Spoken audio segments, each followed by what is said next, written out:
Abandoned Earth.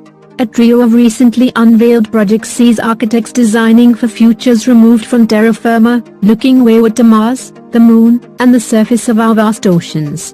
NASA's 3D Printed Habitat Challenge, SOM's proposal for the first permanent human settlement on the Moon, and Big's plan for the world's first resilient and sustainable floating community come about 60 years after Hannah Arendt's 1958 book The Human Condition. I'm reminded of her classic study of the state of humanity at mid-century because she explains how her book was a response to people expressing joy that the launch of Sputnik the previous year was a first step toward escape from men's imprisonment to the Earth. Exciting as the space race was, it shifted the priorities of people away from Earth, what Arendt described as a habitat in which people can move and breathe without effort and without artifice. With climate change, population growth, extreme inequality, and other issues making it hard to be optimistic about the future of life on our planet, people are once again shifting their gaze to the heavens, and in one instance described below, to the oceans. Are these visions our future? Or are they signs we have given up on the land that has nurtured us for millennia and therefore we need another Arendt to correct our course? NASA's 3D Printed Habitat Challenge. In 2015, NASA launched its multi-phase, $3.15 million 3D Printed Habitat Challenge, which asked entrants to design and build a 3D printed habitat for deep space exploration, particularly for NASA's journey to Mars. It was developed to advance the construction technology needed to create sustainable housing solutions for Earth and beyond. The most recent, third phase challenge teams to create complete virtual habitat designs.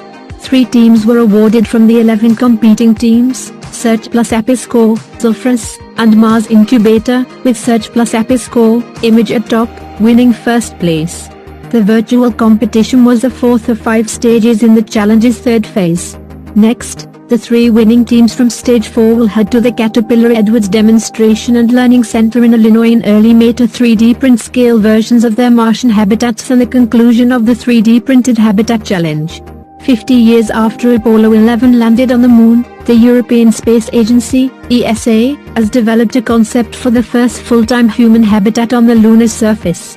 Working with the ESA and MIT's Aerospace Engineering Department, Skidmore, Owings and Merrill, SOM, has unveiled its designs for what is being called Moon Village.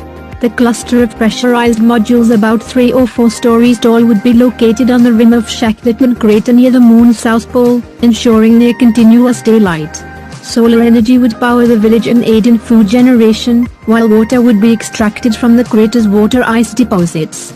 Not surprisingly, the Moon Village is spelled out in SOM's press release as not only an opportunity to explore the Moon in its entirety, but also a stepping stone to achieve even greater ambitions, extending the human footprint to Mars and beyond. Back on Earth, but still removed from terra firma, Big Archangels Group recently presented its design for Oceanic City to UN Habitat.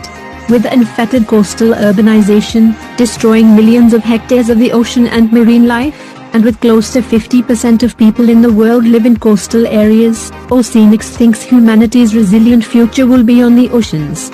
Big's design for Oceanic City is made up of modular 2-hectare neighborhoods for up to 300 residents.